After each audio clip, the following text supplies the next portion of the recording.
I want to start with a number, and I want you to sit with it rather than letting it slide past.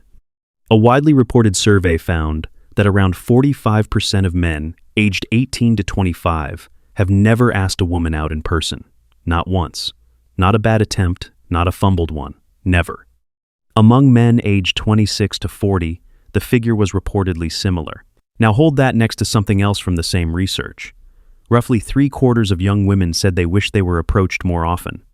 Read those two numbers together, because together they describe the single largest unexploited opportunity available to any man watching this. Half the men aren't trying, most of the women are waiting. And the man watching this video is almost certainly standing on the wrong side of that gap, telling himself it's because he's shy. So let's deal with that. This video is for the quiet man, the introvert, the one who's spent years assuming his temperament is the problem, watching louder men move through the world with an ease he can't manufacture, and quietly concluding that whatever they have, he doesn't. I'm going to tell you that you're wrong about that. Not in a comforting way, in a way that removes your excuse. Because your temperament was never the obstacle. Your relationship with fear is. And unlike your temperament, that's something you can change. The Stoics worked out how roughly 2,000 years ago, and their answer is more useful than anything the modern dating industry has produced since. Let's begin with a distinction that will save you years. Shyness and introversion are not the same thing. This gets confused constantly, and the confusion is expensive, because one of them is a fixed feature of how you're built, and the other is a fear response you've been treating as a personality. Introversion is about where your energy comes from. An introvert is depleted by extended social contact and restored by solitude. That's a wiring difference. It doesn't change, it isn't a defect, and it has nothing to do with confidence. Plenty of introverts are entirely comfortable with people. They simply need to go home afterwards and be alone for a while. Shyness is fear, specifically, fear of negative evaluation, the worry about being judged, rejected, or seen badly. That is not a temperament. It's a learned response, and responses can be retrained. Now here's why the confusion costs you. A man who believes he's shy because he's introverted has quietly filed the problem under things that can't change. He's told himself this is simply who he is.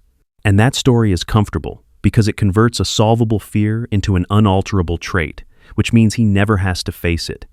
He isn't lying to himself deliberately. He's just found an explanation that removes the obligation to act. So let's be precise. If you find social contact draining and need solitude to recover, you're an introvert, and that's permanent and fine. If you avoid approaching because you're afraid of what she'll think, you're afraid, and that's a completely different problem with a completely different solution. Most men reading themselves as shy introverts are actually introverts who are afraid. Two separate things stacked on top of each other, and only one of them needs addressing. And I want to be precise about what's actually happening in your body when the fear arrives, because understanding the mechanism reduces its authority considerably. When you consider approaching, your system runs a threat assessment, not consciously well below that, and it concludes that this situation carries risk. Your heart rate climbs, your breathing shortens. Your attention narrows, your thinking accelerates, and simultaneously gets worse, which is why your mind produces so many convincing reasons not to in the space of about 10 seconds. That whole cascade is designed for physical danger. It's a system built to keep you alive in situations where something might genuinely kill you, and it's been triggered by the prospect of a brief conversation with a stranger. The reason it fires so readily is that for most of human history, social rejection was genuinely dangerous. Exclusion from the group meant no protection, no shared food, no survival through a hard winter. Being disliked could kill you, so your ancestors developed an alarm system that treats social risk with the same urgency as physical threat, and you inherited it intact. Which means the fear you feel is not irrational, exactly. It's accurate for a world you no longer live in. Nothing happens to you if she isn't interested. You don't lose your standing, your safety, your access to food or shelter. There is no consequence whatsoever beyond a few minutes of unpleasant sensation. Your alarm system simply hasn't been informed of this, and it never will be through argument. It only updates through evidence. You have to show it, repeatedly, that the predicted catastrophe doesn't arrive. That's the entire mechanism of change, And it's why thinking about this has never once helped you and never will. Now, let me tell you something you've probably never been told about the introverted half. It's an advantage, not a consolation prize, an actual advantage, and I'll show you exactly where it sits. Extroverts talk.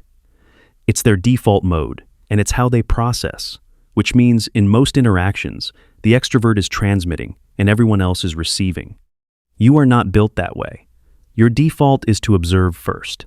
You notice things. You process before you speak. You register the detail that everyone else talked over.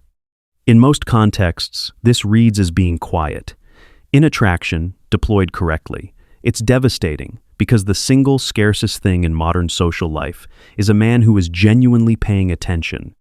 Everyone is waiting for their turn. Everyone is half present, constructing their next contribution while someone else is still talking. A woman goes through most of her interactions being politely tolerated rather than actually heard. And you have, by temperament, the exact capacity she almost never encounters. The second advantage is scarcity of speech. A man who talks constantly says nothing memorable because volume dilutes. A man who speaks rarely and says something precise is heard completely differently. His words carry weight the extroverts never do, and he did nothing to earn that except not fill every silence. The third is depth. You have an interior.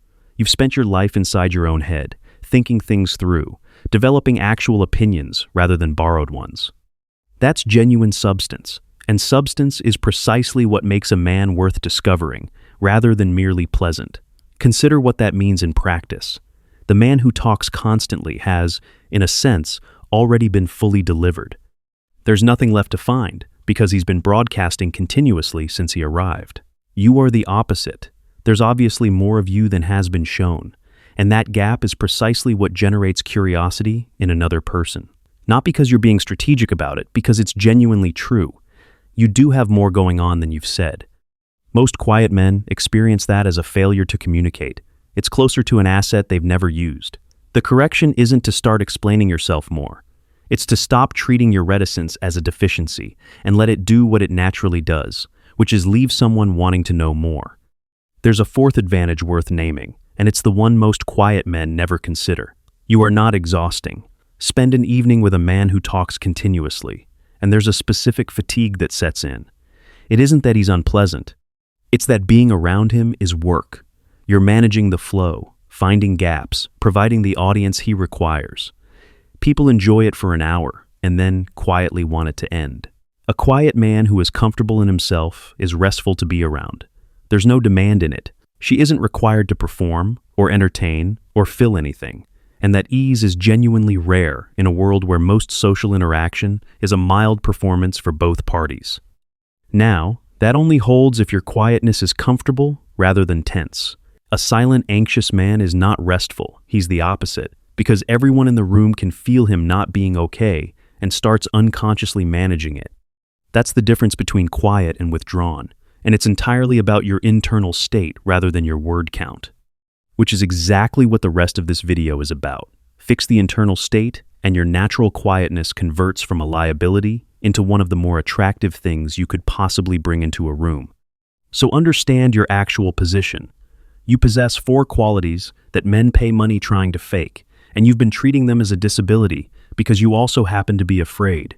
Now, let's deal with the fear, because that's the real subject of this video.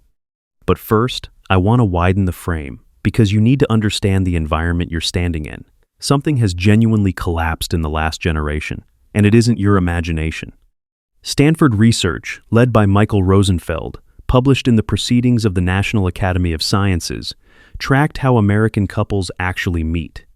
By 2017, around 39% of heterosexual couples reported meeting online, up from around 22% in 2009. Meeting online has overtaken meeting through friends as the most common route. Meanwhile, the traditional pathways meeting through family, through neighborhood, through community have been in steady decline since the 1940s. Read what that describes. The infrastructure that used to introduce people to each other has been dismantled and replaced with an app. And here's the part that should concern you. That replacement isn't working.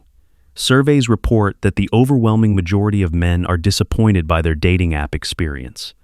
Roughly 80% of college students are reportedly now skipping the apps entirely, preferring to meet people through classes, clubs, and real social events. So put the whole picture together. The old ways of meeting people have been decaying for 80 years. The replacement is being abandoned by the people it was built for, and nearly half of young men have never approached a woman in person, even once. We have produced a generation of men who have no functional mechanism for meeting women at all, and who have never developed the one skill that would solve it. Sit with what that means practically, because it's your entire strategic situation. If you don't approach, and you've largely given up on the apps, then your only remaining route is that something happens to you. A friend introduces you. A situation arranges itself. Someone approaches you. That's not a strategy. That's waiting, and waiting has an extremely poor record. And notice how the old system actually worked, because it explains why its collapse hit men so hard. For most of history, you didn't need to approach strangers, because you were embedded in a dense web of overlapping communities, extended family, neighborhood, church, workplace, the same few social circles for decades. Introductions happened structurally. The system did the work. Almost all of that has thinned. People move for work. Communities are looser. Extended family is scattered. The workplace has become somewhere men are increasingly cautious about pursuing anything. So the structural machinery that used to handle this is largely gone. The digital replacement is failing, and the individual skill that would compensate is one that nearly half of young men have never once attempted. That's the environment. It's genuinely harder than it was for your father. But here's the flip side, and it's substantial. When almost nobody is doing something, the few who do it face almost no competition. The bar has fallen through the floor. A man who can walk up to a woman, speak clearly and warmly, and handle a no with grace is now doing something so uncommon that it registers as remarkable when 2 generations ago it would have been unremarkable. The collapse that made this harder also made the reward for doing it larger. Both things are true, and only one of them is under your control.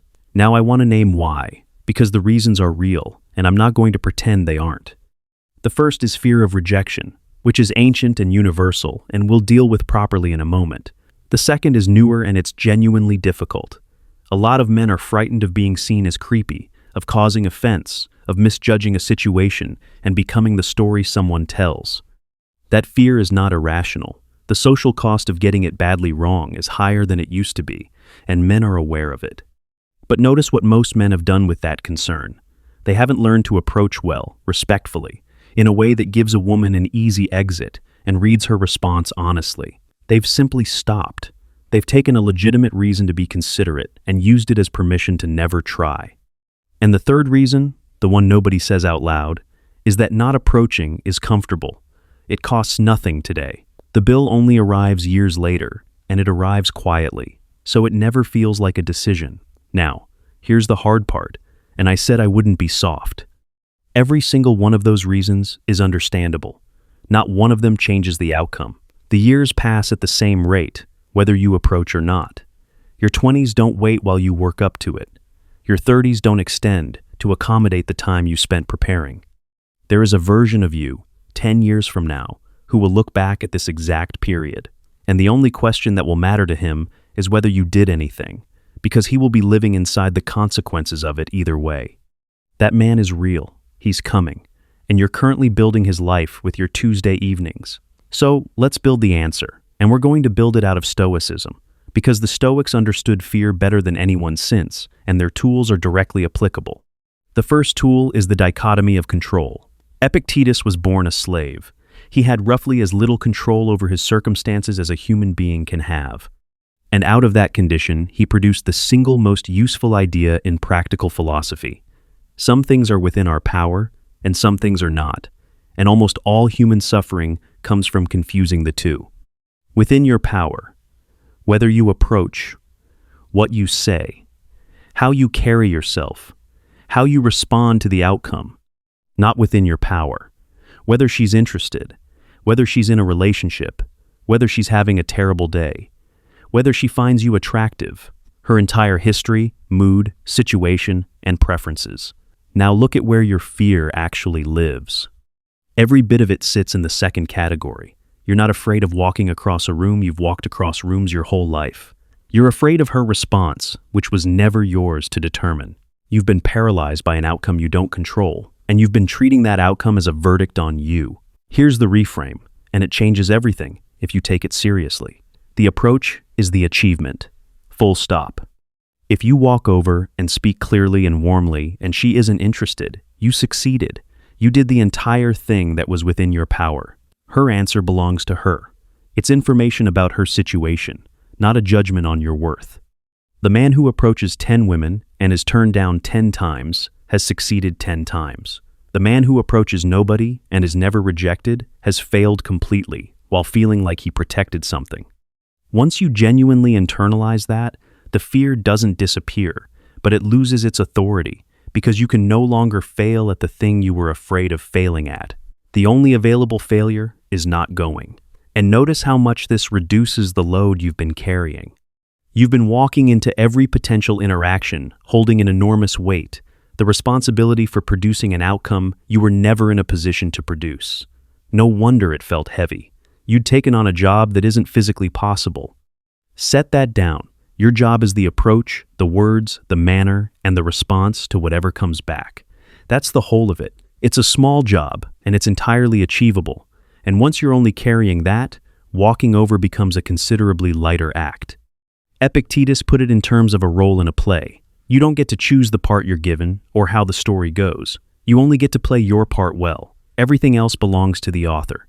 The man who understands that stops trying to control the plot and simply performs his role properly. And there's a strange freedom in it, because when you genuinely accept that the outcome isn't yours, you stop bracing against it, and the bracing was most of the discomfort. The second tool is negative visualization. The Stoics called it premeditatio malorum, the deliberate contemplation of what could go wrong. This sounds like a recipe for anxiety, and it's the opposite, because the thing that terrifies you is always vague. Undefined fear is enormous. Defined fear is usually small. So, define it.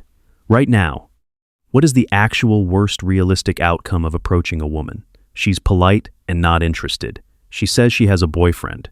She's brief and moves on. In a genuinely bad case, she's rude, or you feel foolish for 10 minutes. That's it. That's the monster. You will never see her again. Nobody else will remember it by the weekend. There is no lasting consequence of any kind. The physical sensation of embarrassment lasts a few minutes, and then it's gone entirely. Now compare that against what avoidance costs. Years, opportunities that never happened. A slowly hardening belief that you're not the sort of man who does this. The Stoic move is to look directly at the feared thing until it's the correct size. Most of your fear is generated by refusing to examine it. You've been running from something you never actually measured. Measure it. It's smaller than the alternative.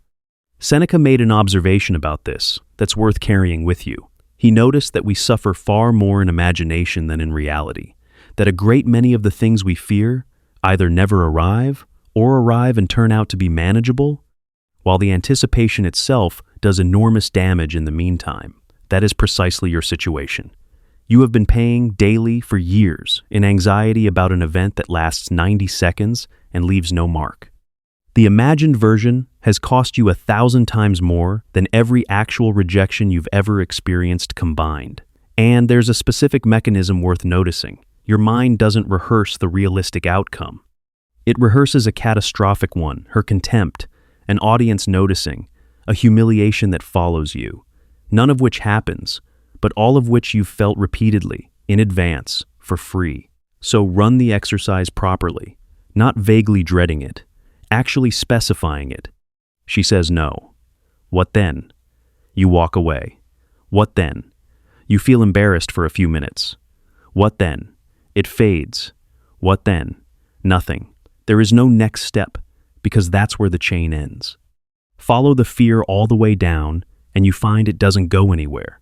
That's the discovery. The monster only functions at a distance. In silhouette, bring it close and examine it, and it turns out to be remarkably small. The third tool is voluntary discomfort. The Stoics deliberately practiced hardship.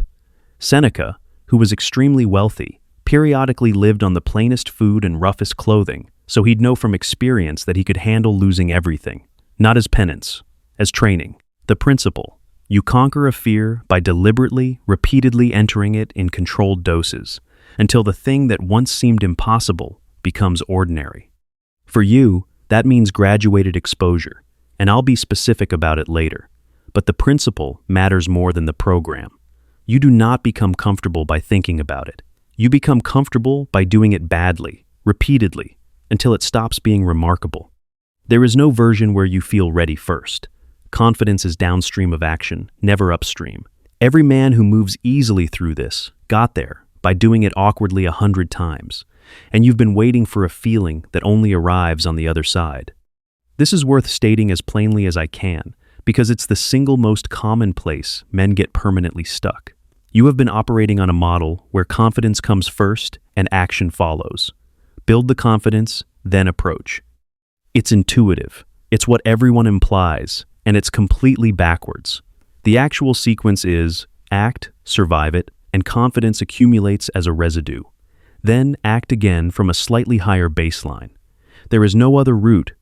Nobody has ever thought their way into being comfortable with something they've never done, which means every day you spend preparing is a day you're not accumulating the only thing that produces the feeling you're preparing for. The preparation isn't building toward the action, it's substituting for it. And there's a cruel bit of arithmetic in that. The longer you wait, the more significance the act acquires. A man who approaches at 20 when he's never done it is doing something small. The same man, at 35, having never done it, is now carrying 15 years of accumulated meaning into a 90-second interaction, which makes it enormously heavier than it needs to be. The weight isn't in the act, it's in the waiting, and it grows. The fourth tool is the most important, and it's the Stoic conception of what actually has value. The Stoics held that the only genuine good is virtue, your own character and conduct. Everything external is what they called indifferent, not worthless, but not where your worth resides. Reputation, wealth, status, and other people's opinions are all outside the self, and none of them can add to or subtract from what you actually are. Apply that here. Her response is external, entirely. Whether she's interested tells you about her preferences, her situation, her taste, her week. It tells you precisely nothing about your value as a man. You have been walking around treating strangers as judges with the authority to rule on your worth. They don't have it. They never did. You handed it to them. Marcus Aurelius, running an empire and writing to himself at night, kept returning to a version of this. It isn't things that disturb us, but our judgments about them. Rejection has no inherent power to wound. The wound is manufactured entirely by the meaning you attach to it. Change the meaning, and the same event becomes almost weightless. There's a related Stoic exercise worth knowing, sometimes called the view from above. The practice is to deliberately widen your perspective, to picture yourself from a great distance, one person among billions, on a planet that has been turning for 4.5 billion years, in a moment that will be entirely forgotten. It sounds like it should be demoralizing. In practice, it's liberating, and it's extremely useful in exactly your situation. Because from that distance, what is actually happening here? One person is going to say a few words to another person. Neither of them will remember it in a year. The universe will not adjust. Nothing whatsoever depends on it. Your fear has been operating on the assumption that this moment is enormous. It isn't. It's genuinely tiny, and the only thing making it feel large is that you've been standing so close to it that it fills your entire field of view. Step back, and you get the correct proportions. A brief exchange, of no consequence to anyone but you, in which the worst case is a mildly awkward minute. And here's the useful inversion. If it's that small, why on earth are you protecting it so carefully? You've been guarding something worthless, as though it were precious. The insignificance that makes rejection survivable is the same insignificance that makes hesitation absurd. Both things follow from the same view. Nothing much is at stake, which means there's nothing much to fear, and no reason at all to wait. Now let me build the second half, which is presence, because philosophy without a body is just reading. Masculine presence for the quiet man is a genuinely different thing from what extroverted men do. And the mistake most shy men make is trying to imitate a personality they don't have. You will never out-talk the loud man. Stop trying. He's better at it, and you'll look like a copy. Your version is built on 4 things: and every one of them suits your temperament.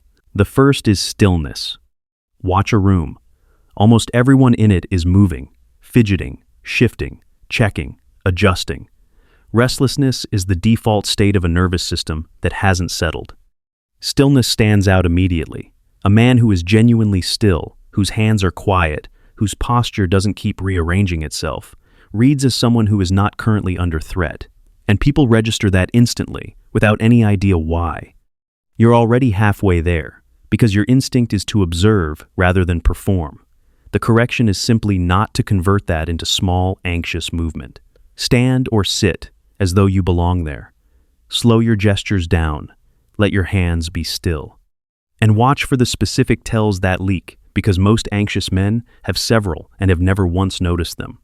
Touching your face, adjusting your collar or your sleeves, rubbing the back of your neck, playing with whatever is in reach, bouncing a leg, shifting your weight every few seconds. Each of those is your system attempting to self-soothe, and each is entirely visible to everyone except you. Nobody consciously catalogs them. Everybody registers the overall impression, which is a man who is not currently at ease. The correction isn't to freeze rigid stillness reads as tension too, and it's arguably worse. It's loose stillness, shoulders down rather than up around your ears, hands resting rather than gripping, weight settled rather than braced. If you want a fast physical fix that works in the moment, breathe out longer than you breathe in. A long exhale is one of the few direct levers you have on your own nervous system, and it takes about 30 seconds to change your state measurably. Do it before you walk over, not as a ritual, just as a way of arriving in your body rather than in your head. And understand why this matters more for you than for the talkative man. He can cover his nerves with volume, the energy has somewhere to go. You don't have that outlet, so your tension either shows in your body or it doesn't show at all, which means physical composure isn't a nice addition for a quiet man. It's most of your presentation. The second is economy of speech. You already say less. The upgrade is to make what you do say deliberate. That means no filler, no trailing qualifiers, no softening what you just said, no rushing to fill a silence. And it means finishing. Say the thing, then stop. Don't add 3 more sentences because the pause was uncomfortable. Most men talk past the end of their own point, and the extra words drain everything the first sentence had. A man who speaks rarely and lands cleanly is heard more clearly than a man who talks continuously, and the whole effect comes from restraint rather than skill. The third is comfort with silence. This is where a quiet man can develop a real edge, because it's the exact thing that unsettles most people. A silence in conversation feels like a failure, and everyone rushes to end it. If you can sit in it calmly, not awkwardly, calmly, you're demonstrating something rare, which is that intensity doesn't rattle you. And practically, silence pulls the other person forward. When you don't fill your portion of a conversation, they usually do. Now she's the one reaching, elaborating, moving toward you. Learn to take a beat before answering. Let a pause exist. It will feel far longer to you than it does to her, and that distortion is worth knowing about, because your instinct to fill it is almost always wrong. There's a specific version of this that matters most. When something charged passes between you, a look held slightly too long, a comment with an edge, a moment where the air changes, most men immediately discharge it. A joke, a subject change, a nervous laugh. Don't. That moment is what everything else was building toward, and the man who can sit in it without flinching is doing something genuinely uncommon. You have an advantage here that the talkative man doesn't. His instinct is to fill, yours is to observe. So the capacity for stillness in an intense moment is closer to your natural setting than to his. It only requires that you stop treating your quietness as a failure to contribute. Say nothing. Hold the gaze. Let it sit. That's not passivity. In that specific moment, it's the most active thing available to you, and it registers far more strongly than anything you could have said. The fourth is eye contact. This is where shy men leak the most, and it's the fastest fix available. The tell isn't holding contact, it's who breaks first. Watch a shy man, and he's always the one looking away repeatedly, quickly, every time. That's a small submission delivered over and over. Hold her gaze comfortably, with a relaxed face. Don't stare, and don't perform intensity. Just stop being the one who escapes. And if that's genuinely difficult, Practice it where nothing is at stake. Hold contact a beat longer with a shop assistant, a colleague, anyone. The discomfort is an unused capacity rather than a fixed trait, and it responds to use faster than you'd expect. There's a fifth element I'd add for the quiet man specifically, and it's your voice. Shy men speak too quietly, almost universally. And it's not a volume problem in isolation, it's what quietness communicates, which is a man who isn't certain he has the right to be heard. The practical damage compounds. You speak, she doesn't catch it, you repeat yourself, and a line delivered twice has lost everything it had. Now you're on the back foot within 10 seconds of starting. The fix is largely physical. Volume comes from breath comes from posture, and a hunched man with a tight chest physically cannot produce a full voice. Stand up properly, and a good deal of it corrects itself without any conscious effort. Then, 2 specifics. End your sentences downward, rather than letting them rise. An upward inflection turns a statement into a request for permission, and shy men do this constantly without hearing it. And slow down. Nervousness accelerates speech and rushing signals that you expect to be interrupted or dismissed. A quiet man who speaks slowly, clearly, and finishes his sentences properly has more authority in 5 words than an anxious man has in 50. And it costs you nothing to develop, because you were already going to say less. Those 4 are your presence: stillness, economy, silence, and steady eyes. Note that not one of them requires you to become extroverted. They're all available to a man whose natural mode is quiet, and they're arguably more available to you than to the man who can't stop talking. Now, let's get to the practical part, because the philosophy and the presence are useless if you never move. Here's the graduated program, and I want you to actually run it rather than agreeing with it. Level 1. Speak to people who aren't a threat: cashiers, staff, strangers in queues. Not to achieve anything, purely to break the habit of silence. 1 brief exchange a day. The goal is simply to make speaking to unfamiliar people ordinary again. Level 2. Extend it. Ask a genuine question and listen to the answer. Comment on something in the environment. Let it be a short exchange rather than a transaction. Still no stakes, still no outcome. Level 3. Do the same with women in low-pressure contexts with no intention behind it. A comment while waiting for coffee. A question in a shop. Not an approach, a normal human exchange with a woman you find unremarkable. This decouples the act of speaking to a woman from the pressure of wanting something. Level 4. Now do it with a woman you find attractive, and keep it just as brief. Say something small and pleasant, and leave. Do not attempt to extend it. The entire objective is to prove to your nervous system that speaking to an attractive woman produces no catastrophe. Level 5. Same thing, but stay for the conversation if it develops naturally. Level 6. Ask for her number or suggest something specific. A note on pacing through those levels. Give each one about a week, and don't move up until the current level has stopped producing real dread. If level 2 still makes your chest tighten, you're not ready for level 3. And forcing it will set you back rather than accelerate you. Equally, don't linger once a level has gone quiet. The moment something stops being uncomfortable, it has stopped teaching you anything, and staying there is just a more sophisticated form of avoidance. Men will happily spend 6 months on level 1, because it feels like progress while requiring nothing. The signal to move up is simple. When you can do the current level without any meaningful anticipation beforehand, you're done with it. Realistically, a man working this seriously moves through all 6 levels in 2 to 3 months. That's the honest timeline, not a weekend transformation, and not the years you've already spent. 2 to 3 months of deliberate, slightly uncomfortable practice, and you arrive at a completely different position than the one you've occupied since you were 19. And here's the rule that makes the whole thing work. Success is defined as doing it, not as her response. If you complete the action, you won, regardless of what happened afterwards. That is the dichotomy of control applied as a training method. And it's the only version that survives contact with reality, because a program that defines success by other people's reactions will collapse the first week. A few practical notes on running it, because men consistently make the same errors. Don't skip levels.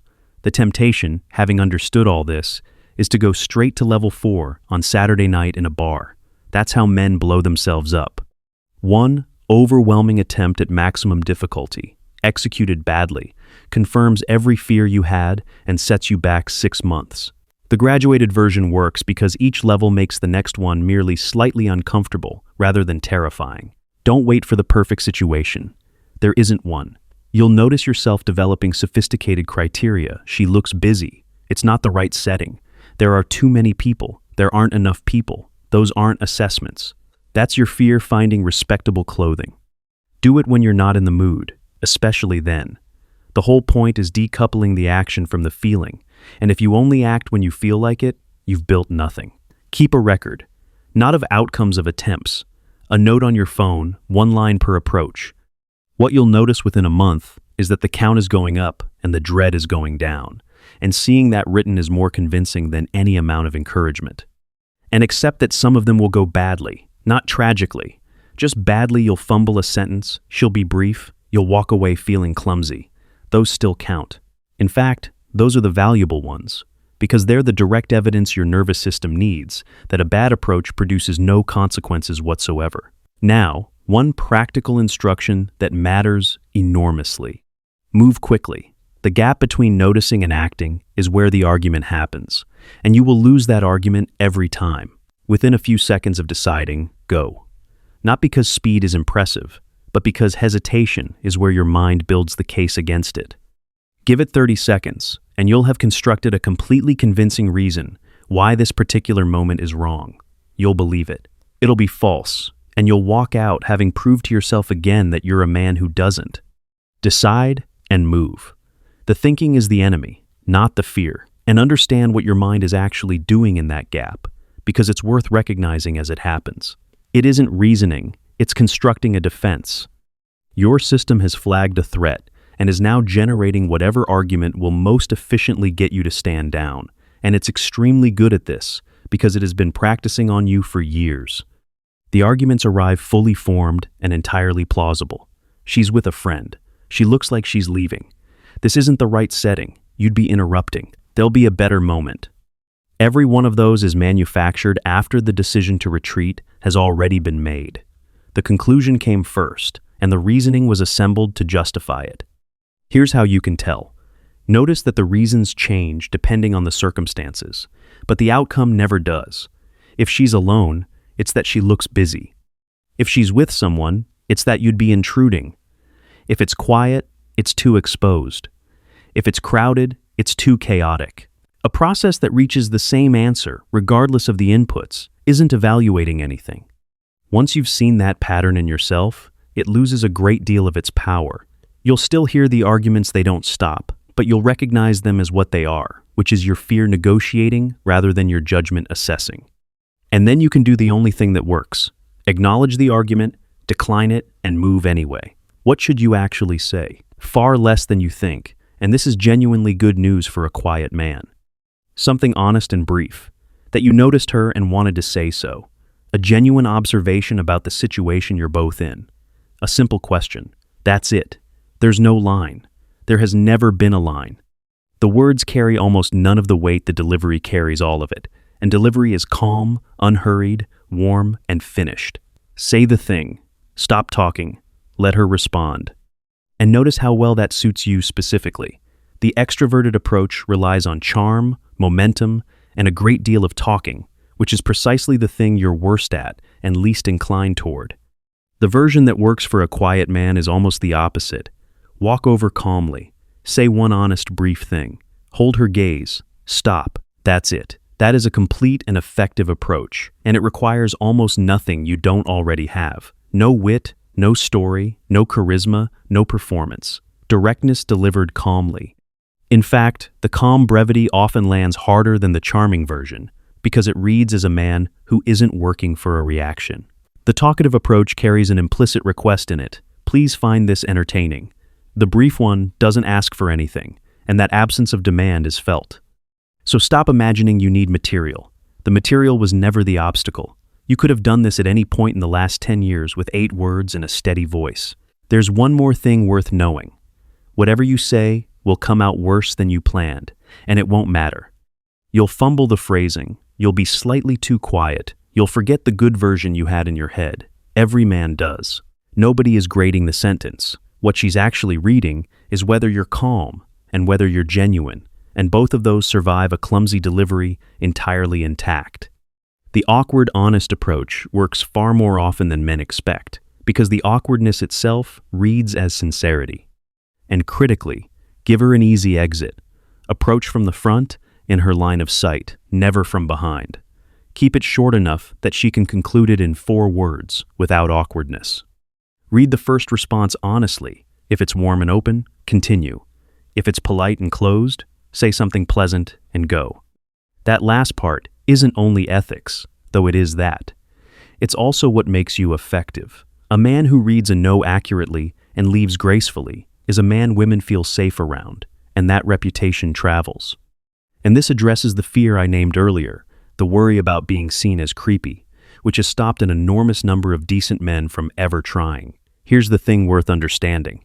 The men who make women uncomfortable are almost never the ones worried about it. They're the ones who don't read responses, don't accept a no, follow up when they've been declined, corner someone who can't easily leave, or persist after the signal to stop was clear. The behaviors that cause harm are specific and identifiable, and you can simply not do them. Approach from the front, where she can see you coming. Don't do it where she's trapped in an empty carriage, an isolated street at night, anywhere she can't easily walk away. Keep it brief enough that she can end it in 4 words. Read the first response honestly, and when it's a no, whether spoken or plainly evident, say something pleasant and go, immediately and without any visible disappointment.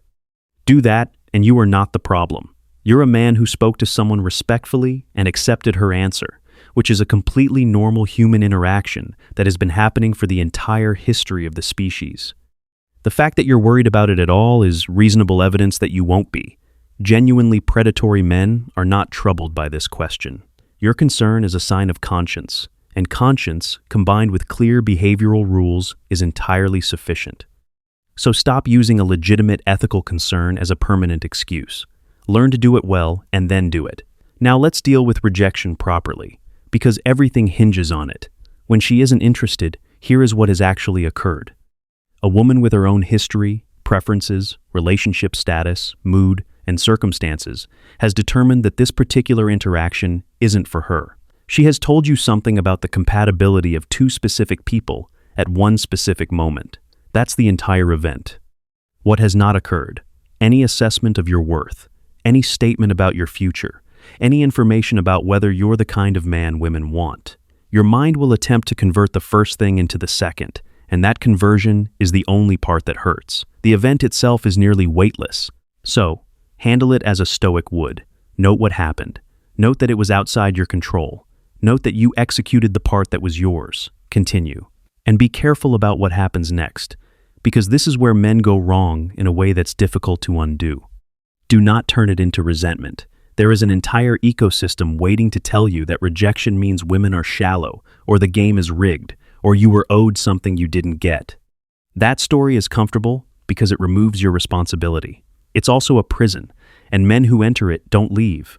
She's allowed to not be interested. That isn't an injustice. It's the same right you exercise constantly without thinking about it. The Stoic doesn't rage at outcomes he doesn't control. He handles his own conduct well and moves on. Anything else is a man demanding the world arrange itself around his preferences, which is both futile and undignified.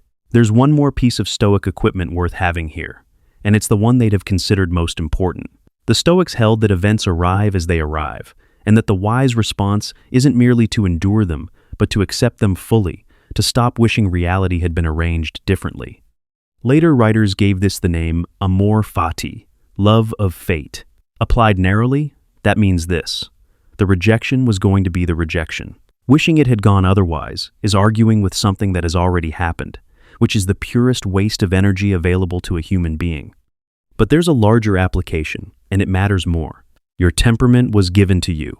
You didn't select it. You are quiet, you process internally, you find crowds draining, and no amount of resentment about that will alter a single thing.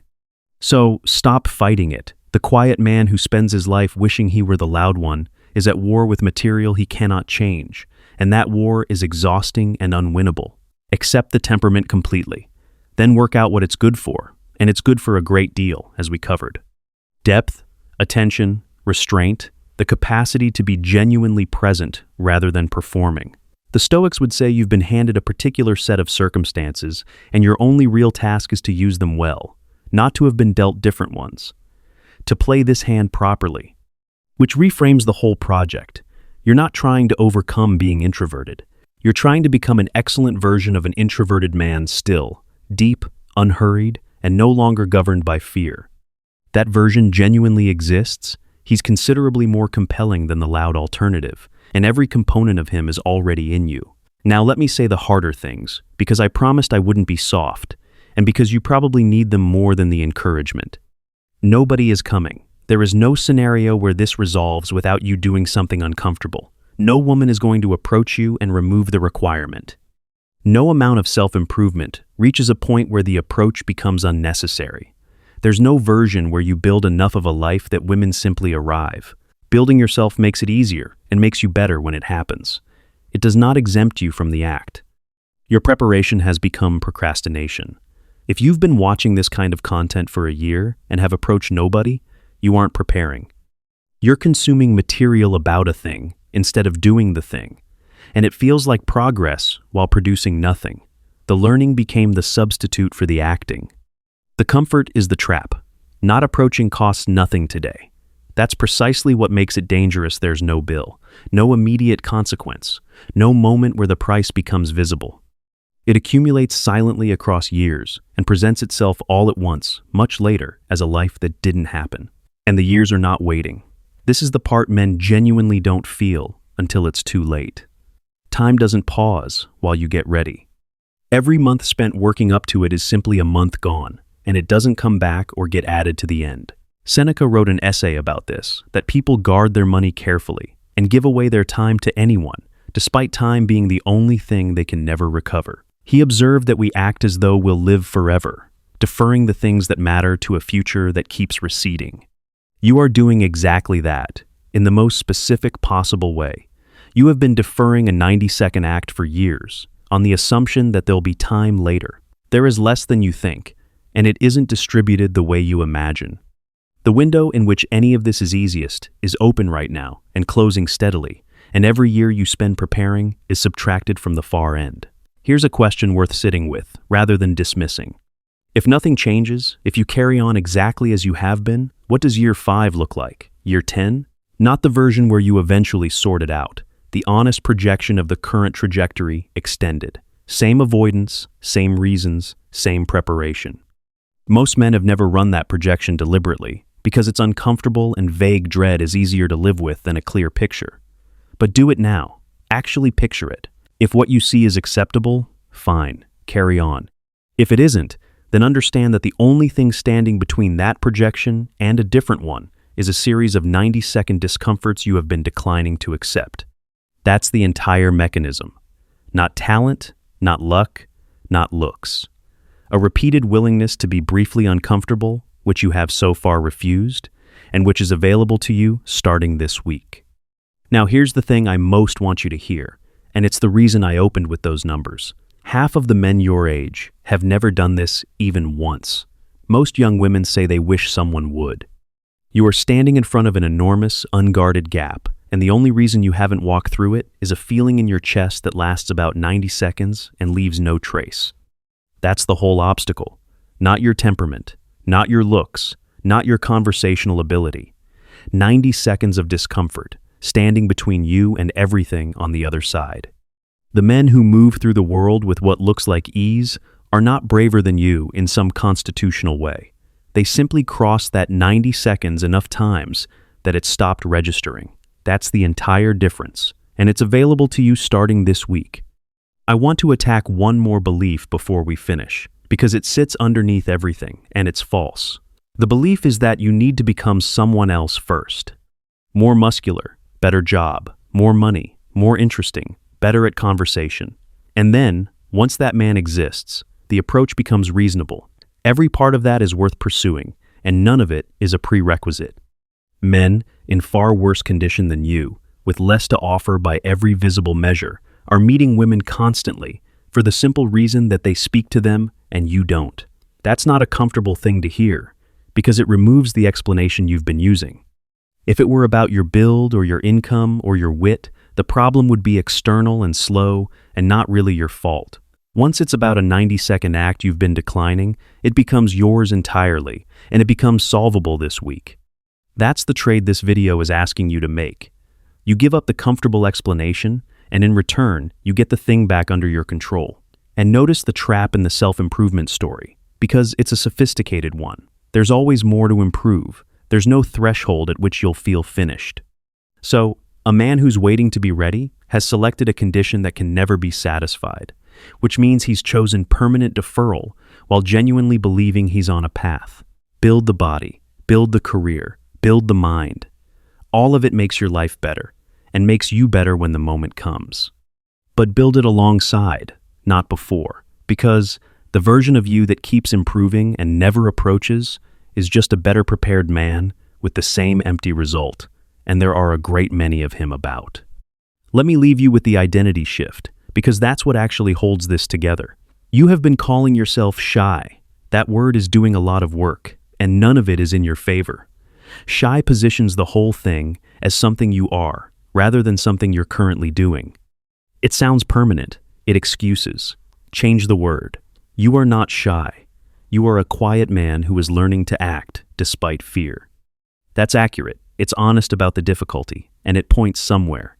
Quiet is a temperament, and it's a good one. Observant, deep, sparing with words, genuinely present.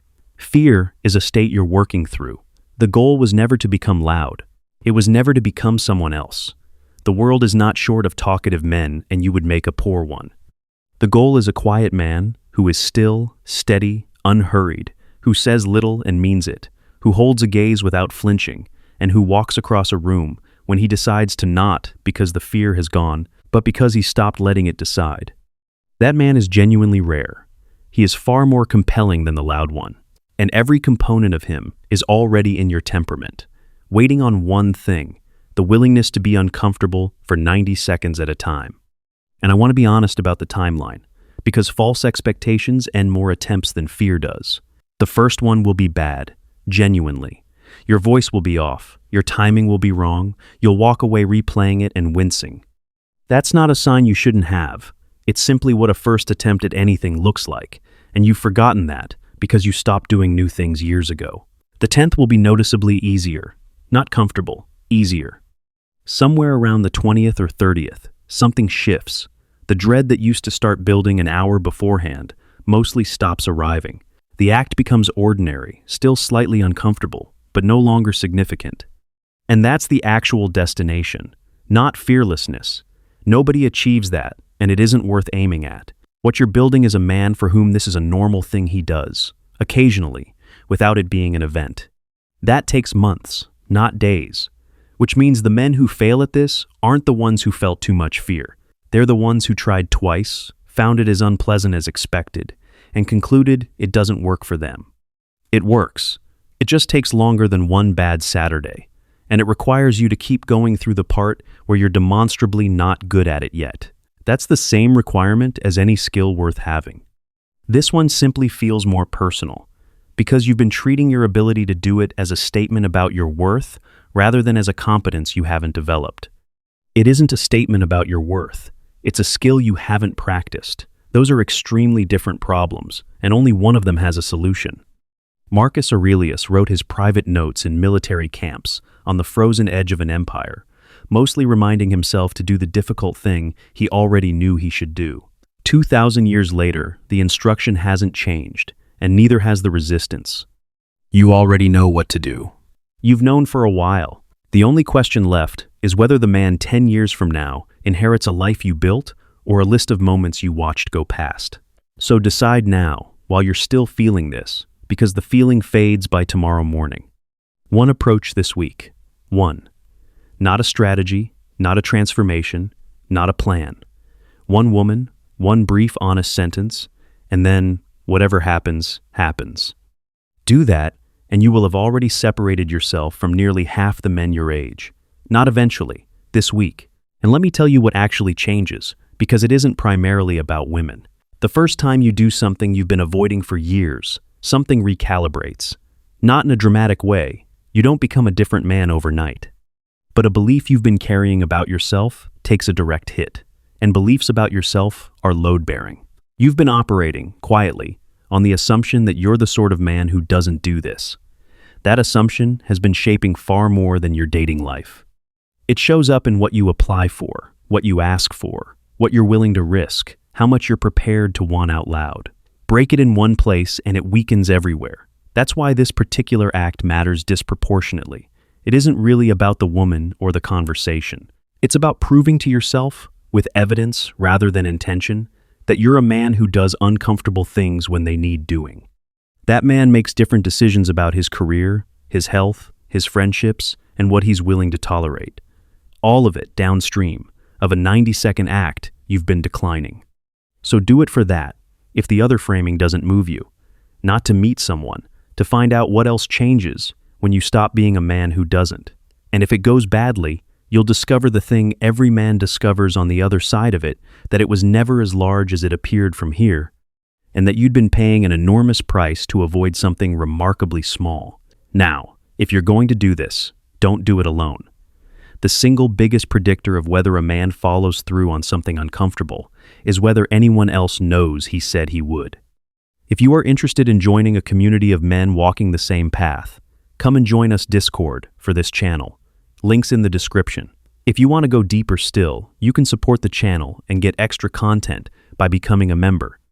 And if this woke something up, comment the 3 words, "I will approach," and I'll personally reply to you.